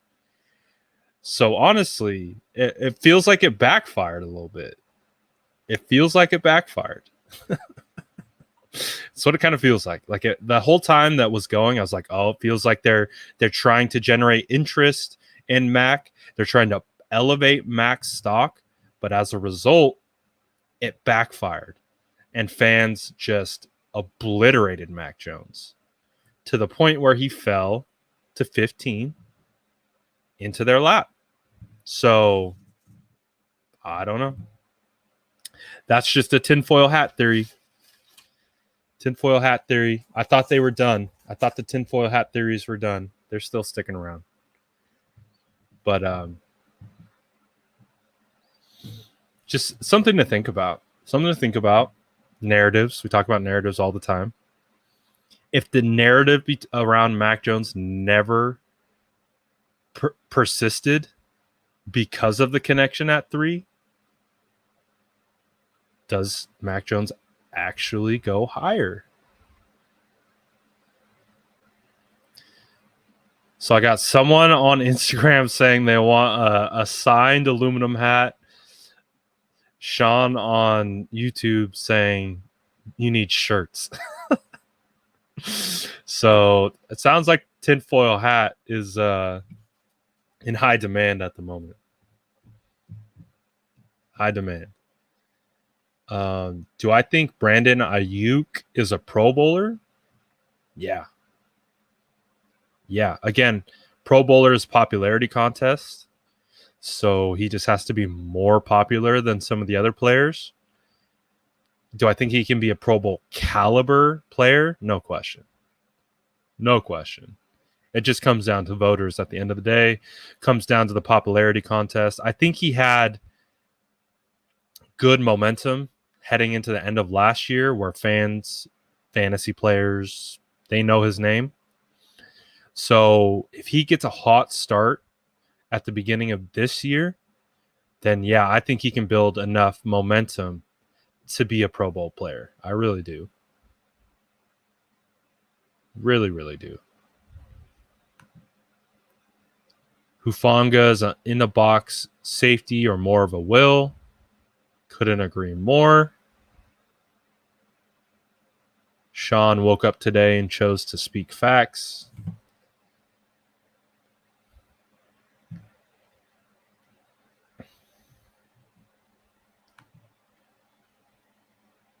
We're talking about Josh Rosen in the chat. What's going on?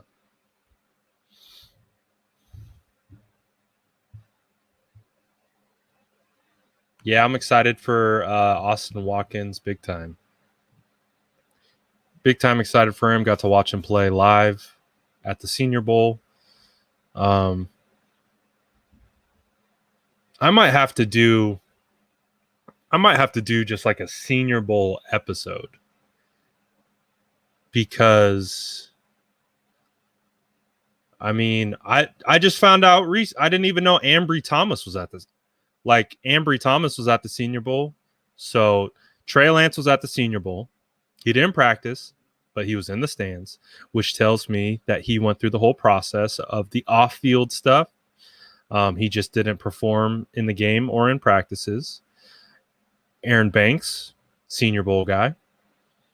Ambry Thomas, Senior Bowl guy. Jalen Moore, Senior Bowl guy. Elijah Mitchell, Senior Bowl guy. So I've watched more of these draft picks in person so far than most.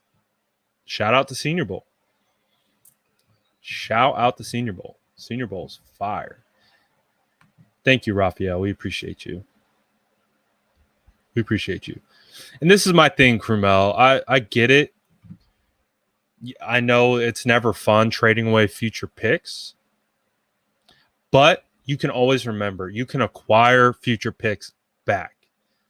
If the 49ers really wanted to obtain future draft capital, they can obtain it back. It's not that hard. There's always teams looking to move up, move down, acquire players, do those kinds of things. If the 49ers wanted to get into a certain spot in the draft next year, they absolutely have that opportunity. What's up, Delta, my guy? So I'm less concerned about trading futures because honestly, I talk about dynasty, fantasy football all the time. I trade away future first all the time because I know I'm going to trade back for future first. That's just how it works. I know that I'm going to come around the next year and restock those first. My players are going to either gain value, lose value, but I figure out a way to always get picks back.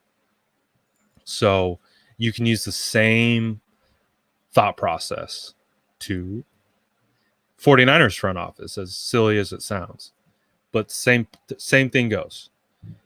They don't need to worry about a 2023 future first now. They'll worry about the 2023 future first when it's 2023. And if there's someone that they want, they'll just go up and get them. So I'm less concerned about that. Ooh, here's a good question. Kevin asks, Brad, who is your MVP for the Niners next year? Whoo! That is a good question. Oh, gosh, that's a good question. I feel like the easy answer is Fred Warner. No, I'm thinking defense and offensive side. Let me do defense offense first. So defensive side, I'm thinking the easy answer for that is Fred Warner, based on how they use him, based on the type of production he puts up. So defensive MVP, probably Warner. Dark horse, defensive MVP, Kinlaw. Ooh, watch out for the dark horse Kinlaw, man. Bosa could absolutely. Bosa's probably more likely to get it than Kinlaw, but I'm excited for Kinlaw. And offensive side MVP, probably looking at Ayuk or Mostert. For me, if it's Mostert, that makes me happy because if Mostert is the MVP, offensive MVP, that means the 49ers were running the ball very well, very efficiently, which then translates into them winning games. So if Mostert's winning offensive MVPs, that's a good sign for the 49ers. That's a good sign because that means we're running the ball well. And then that means we're winning games. Because when the 49ers run the ball and they run the ball well, they win games. But MVP overall, woo, that's a tough one. That's a tough one. Easy answer is quarterback, whoever the starting quarterback is. Would love to see Kittle. Would love to see Kittle get back. Would love to see Kittle break records again from a receiving standpoint. But, of course, just mauling dudes. I just want to see Kittle mauling dudes in the run game and getting up with a huge smile on his face. So if Kittle's MVP, that's good for us too. How many games will D Ford play for us this season? That is the $1 million question, Delta. Because we don't know. I think a lot of us going into this year were skeptical if he'd ever step on the field again. Looks like he's going to be back. I've seen him physically working out in Santa Clara at the 49ers facility. So he's there. There's proof of him there working out. It's true. It's not a lie. He's there working out. I've seen it. But again, health is something that's very difficult to project. So, and with a guy who has the history that D Ford has, I think you have to temper expectations. Honestly, if the 49ers get a singular game out of D Ford, I'll honestly take it. We would like all 16 games out of D Ford. and we would like production to come along with that, especially based on his contract. But with the back, those things are so difficult to project out. They're so difficult to really understand the full effect of, because remember when it happened, like week 1, they're like, it's like it was like a knee or an ankle that then somehow all of a sudden it was like, oh, there's a back thing here. And we're like, oh, that's not good. And then boom, D Ford was on IR for the rest of the year. Or is his neck, his back? Yeah. And there's a lyric that I wanted to finish off and say, but I'm not going to. So this is a thing. I'm not looking for total games. If D Ford can show up for 30 to 40% of the snaps, like overall defensive line snaps for the entire year spanning 17 games, if he can provide me 30 to 40% snap share, I will be very happy, because that's house money in my opinion. I wasn't expecting anything from him. Wasn't expecting a single thing from D Ford. So if D Ford comes out and gives us 30 to 40% snap share, again, it's not a ton. It's kind of a rotational pass rusher, using him in pass rushing situations. I can live with that. Don't gas him every single game. Again, you have Samson Ebukam now. You got Samson. You got Eric Armstead, who can play base down edge. You have Samson, who can rush the passer. So healthy rotation. Healthy rotation across the defensive line. D Ford gives me 30 to 40% of the snap share. I feel pleased with that. If he gives me any more, ecstatic. If he gives me any less, par for the course.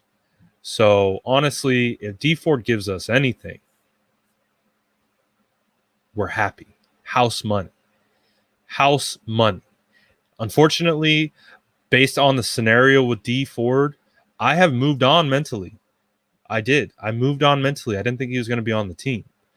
So the fact that he's still on the team and they're saying can contribute, great. Because when D Ford was healthy, he was the difference maker for our defensive line. He helped Bosa become one of the most dominant defensive ends in the NFL because of his speed. What D Ford did for the 49ers defense was so valuable, because he was getting quarterbacks off their spot instantly with his speed. He was that fast. So quarterbacks were constantly having to be aware of D Ford and move because of D Ford. And he was a huge reason why the 49ers were so successful. I mean, there's this play that like it was Bosa's first sack. Nick Bosa's first sack in the NFL should have been a 60-yard touchdown from Jameis Winston to Mike Evans. It should have been a 60-yard walk-in touchdown. But do you know why it wasn't a 60-yard walk-in touchdown and turned into Nick Bosa's first career sack? It was because of D Ford. It was because D Ford was rushing out the left side. D Ford created instant pressure. His speed forced Jameis to move off his spot, step up into the pocket, because D Ford created instant pressure. As a result of Jameis having to move off his spot, that meant Jameis had to recalibrate himself and reset up to throw. Meanwhile, while this is happening, Mike Evans is running down the seam wide open the entire time. Wide open. They were running cover 3. Akello was shouting to Tarvarius, like, Tarvarius! Tarvarius was deadlocked, eyes in the backfield. And while he's deadlocked in the backfield, Mike Evans is running right past him. Tarvarius was the last line of defense. No one was on him. He was wide open from the jump because Akello passed him off to Tarvarius. Tarvarius didn't catch it. So, like I said, the reason why Nick Bosa has his first sack is because of D Ford. And it should have been a 60-yard walk-in touchdown. But because of D Ford's speed off the edge and how it impacts quarterbacks' play and movement within the pocket, it forced Jameis Winston up and in, forced him to reset. And as he was trying to reload he was staring at Mike Evans. Jameis was trying to get the ball to Mike Evans. He was trying. But he couldn't because D Ford was coming after his neck. And guess who cleaned up? Nick Bosa. Nick Bosa cleaned up and got his first NFL career sack. And that entire play speaks to the importance of D Ford and what he did for our offense. You'll hear people say it's a microcosm, like it's a small play or a small thing, but it is emblematic of a much larger picture. That is D Ford in a nutshell, and his importance to what our team was in 2019. So you get that speed back, you get that pressure back, changes everything. It hides a lot of problems. A good pass rush is the best thing that can ever happen to defensive backs. It's the best thing that could ever happen. Ask Terrell Brown. Ask Tremaine Brock.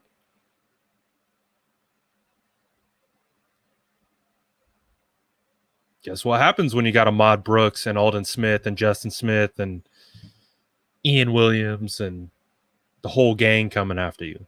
It changes things. So we get D back. We're cooking. Robert asked, what made me a 49ers fan? I think like a lot of us, the fandom starts with parents. My parents were 49er fans at the time. One of my Halloween costumes as a small kid, I was Joe Montana. So I think that was kind of instilled into me at a early age. But here's the true test. I love telling this part of the story. For whatever reason, my dad decided to become a Raider fan. And it was around 2001 when John Gruden and the Raiders were doing really well, and they kind of took over the Bay Area hype and all that kind of stuff. And he's seeing Pops bringing out the Raider gear. They're buying me Raider calendars for Christmas and Charles Woodson autographs. And I'm like, nope. They bought me a John Gruden cookbook autographed. Raiders cookbook. I'm like, nope. Nope. It's just, I don't know what it was. They tried me tough. And I don't think they did it intentionally. That's just who they rooted for at the time. And they thought I would go along with it. And I was just like, no. So the Raiders rivalry is deep. It's in my blood. I can't switch. And so it's been the Niners ever since. But they tried me. Didn't work. I am also an A's fan. Yes, I do like the A's. I like the A's. But the A's, it's tough, man. It's tough with the A's. They're such a poverty franchise, and I have ADHD, so baseball is really hard to pay attention to. It's so fun to play. Loved playing it. Watching it, not as much.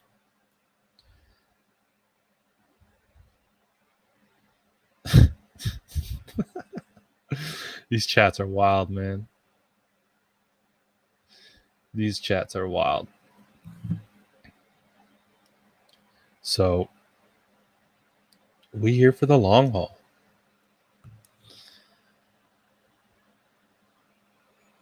We here for the long haul. All right, YouTube.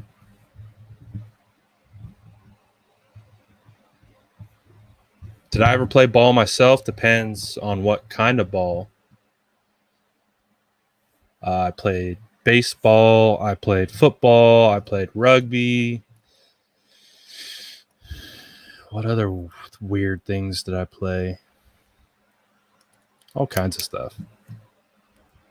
Soccer.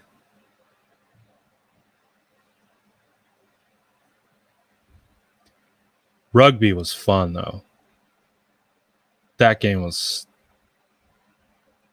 Yes, I played left bench as well. Rugby was hella fun, though. Rugby was super fun. Because the big boys could carry the rock. I could pretend like I was a running back. That was my favorite part. My favorite part was running people over in rugby. Try and tackle me. Good luck. Oh, you're from UK, so you play rugby? Rugby is such a fun sport. Once you figure it out, once you understand what's going on, like, it's really fun. It becomes really, really fun. I know a lot of people from the US have a really hard time acclimating to it. And it takes some time. But it's so much fun. It's so much fun to play. Again, when you're a big guy and you can carry the rock and you're not wearing any pads and you have these dudes trying to tackle you, good luck. Good luck. All right, guys. You guys have been holding on strong on YouTube. Instagram's done. They don't care anymore. Instagram gave up a long time ago. But YouTube, I appreciate you guys. You guys have been sticking tough. Numbers have been great. So like I said, we got plenty of more planned content coming through. Film breakdowns. Really excited to get in the offensive line. That's my specialty. As a former offensive lineman, that's where I get really, really, really excited. Because I know exactly what they're doing and what they're trying to do. I look like Brad from GTA 5. Thank you, Montana. Thank you. So quick, before I go, I'm starting to transfer because it's the off season now. We're officially in the off season. We are officially in the off season, guys. The draft is over. Oh, you want my thoughts on McGlinchey? You want me to keep talking.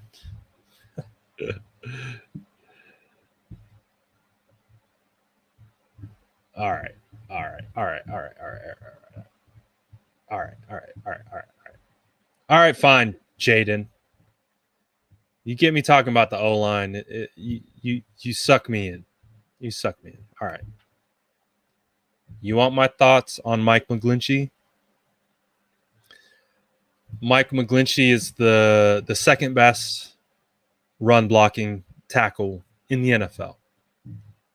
Do you know who the first is? Trent Williams. This is metric. These are graded metrics. According to PFF, Mike McGlinchey is the second highest graded run blocking tackle in the NFL. Who was first? Trent Williams. What did Trent Williams just sign?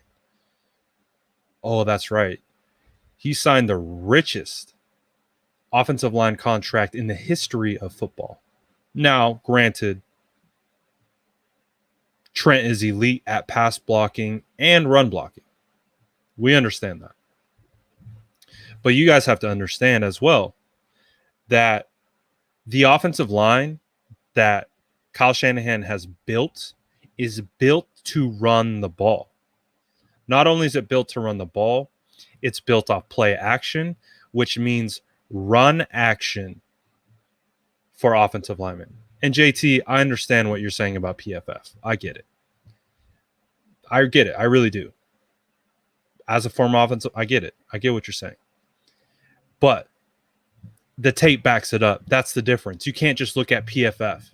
You can't just look at PFF, see the numbers, and it is what it is, and take it and go with it.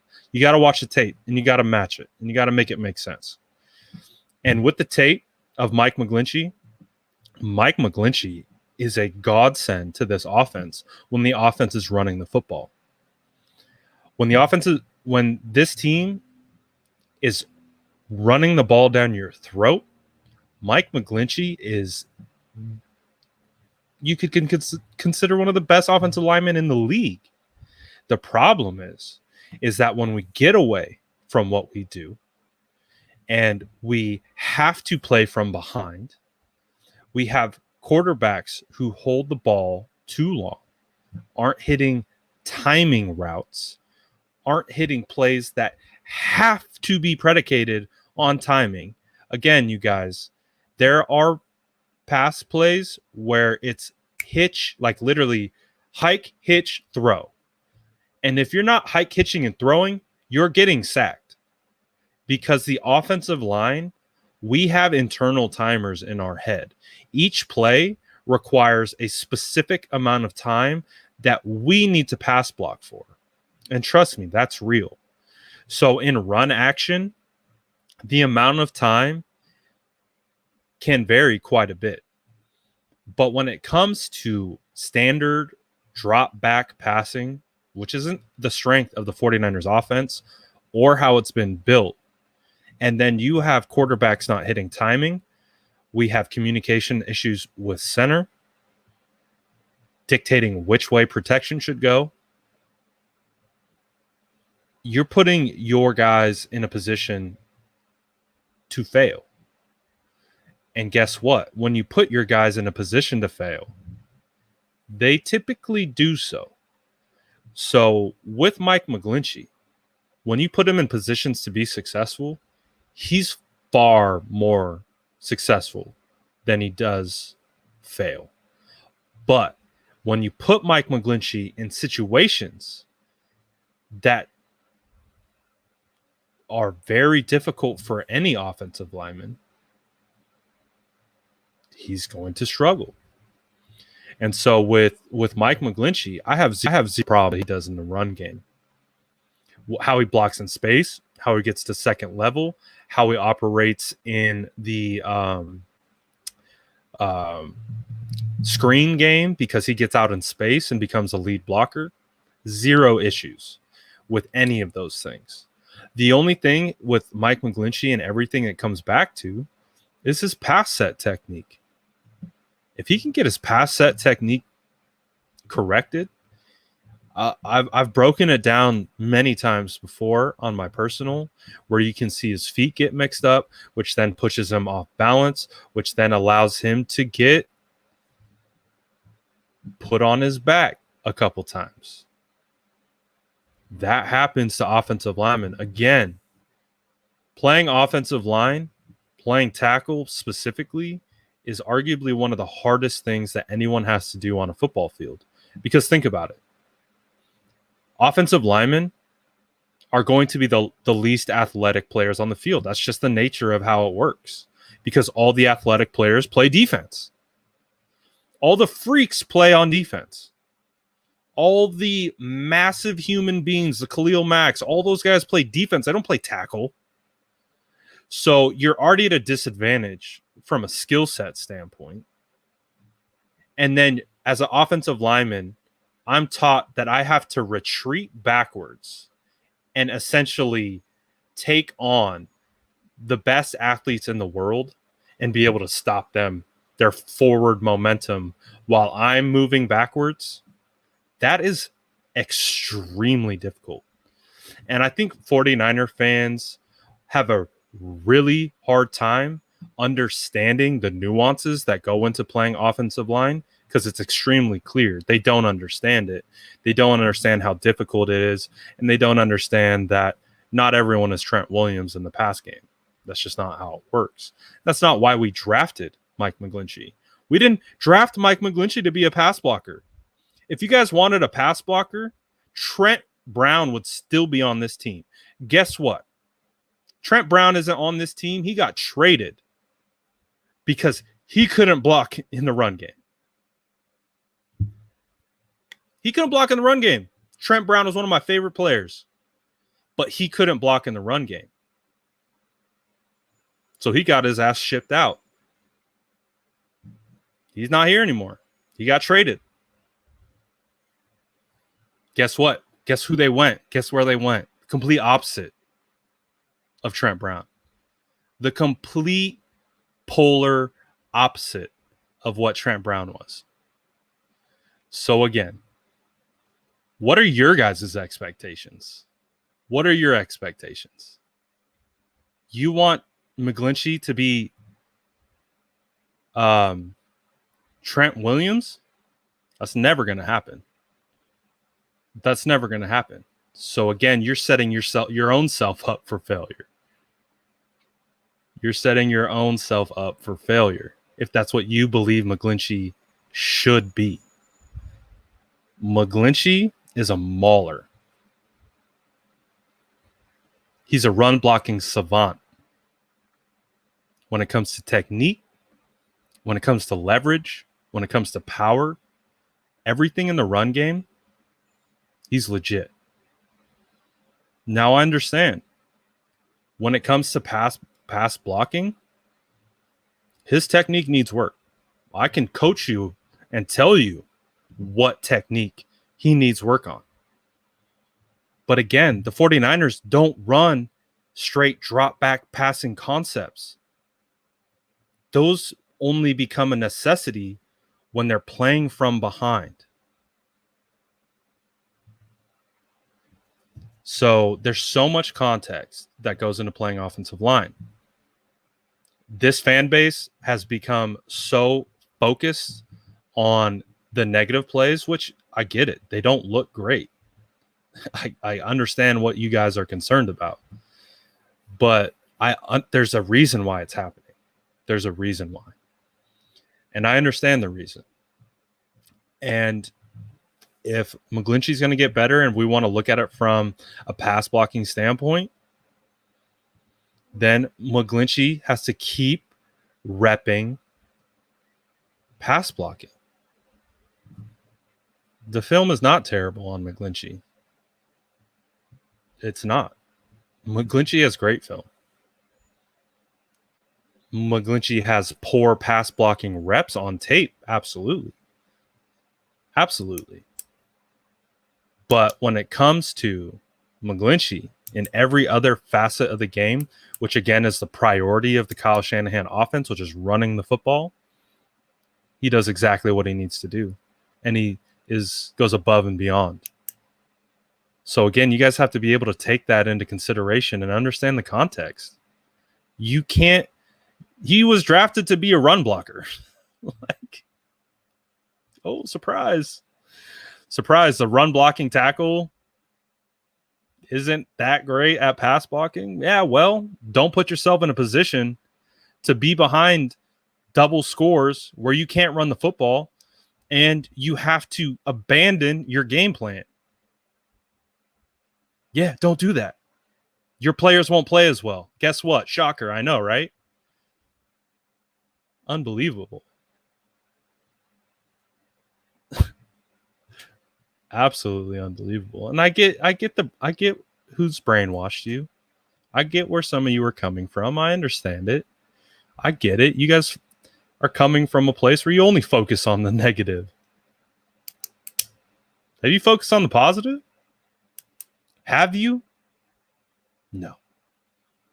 No, you haven't. Jordan, they haven't been focusing on the positives. Only the negative. So, it is what it is. And I know for a straight fact that there are people who get paid. There are people who get paid to cover this sport for a living that don't know how to analyze offensive line play. Been doing it for years. Have been trying to analyze offensive line play for years. But guess what? Offensive line is literally a game within the game. It is a game within the game. And I guarantee you, most people out there do not know how to analyze it. They don't know why things are happening. They don't know what is supposed to happen. So how are they supposed to dictate what is good and what is bad? Other than a player getting pancaked. That's easy to look at. That's the easy part.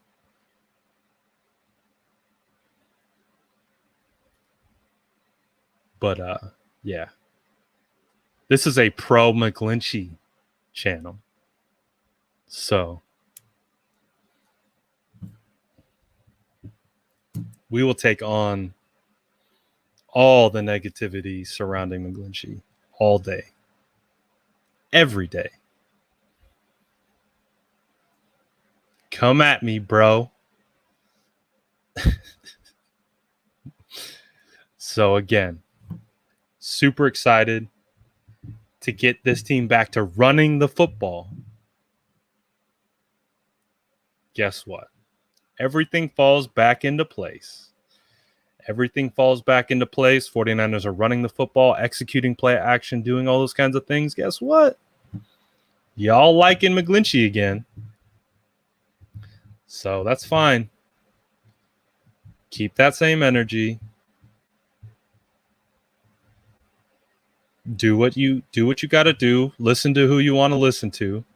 But I'll just say this. When it comes to offensive line play, you got to pick who you listen to. You got to pick who you listen to. It is pick who you listen to. I'm not saying you got to listen to me either, but pick who you listen to. Because that game in the trenches, so much is going on. It is all technique. There's all technique in everything defensive and offensive linemen do. Everywhere. But people don't understand the technique. So how can you analyze it? Just saying. Just saying. I would say, and this is my advice. Listen to people who've played the position before. Straight up. They won't put you in the wrong place. Listen to the people who've played the position. Or have coached the position. Or been around the position. Not anyone can break down offensive line. It's not how it works. It's not how it works. So it is what it is. Yeah, Alex Mack will be the starter. For sure. Oh, big time 49ers news. Not really. The Bucs are re-signing Blaine Gabbert. Woo! Needle mover. But see what Jaden did? I was about to hop off. He got me talking for an extra 15 minutes. By dropping the O-line. That's what I'm saying. Pick and choose your O-line sources. Pick and choose. Because not all are created equal. I just want you guys to be the most educated fan base out there, right? I just want you guys to know what you're talking about. So just make sure you are ensuring that you are taking in what? Okay. So my parting advice to you guys today. Pick and choose your online sources. Pick and choose your online sources. So I think I'll call it on that note. I'll call it on that note. Shout out my YouTube gang. My YouTube game's coming in strong. I appreciate you guys, man. Big time. Thank you for liking and subscribing and doing all that you guys are doing. I appreciate it. I really do. So I can't wait to get into O-line. And that's why I'm so happy that the 49ers drafted who they drafted. 2 offensive linemen. They brought in Alfredo from Mexico. They're putting in work on that O-line. So we're going to get into it. We're going to break it all down. Again, hey, I just so happen to play the position. So we'll see what happens in that regard. But I appreciate everyone as always. Thank you guys for sticking with me. Some of you guys have been on here for 2 hours. Y'all rock. So we'll be back again. Like I said, more content's coming, breakdowns coming, all that good stuff, and we'll get after it. Appreciate everyone as always, and go Niners. It's a great time to be a Niner fan. Great time to be a Niner fan. Let's go.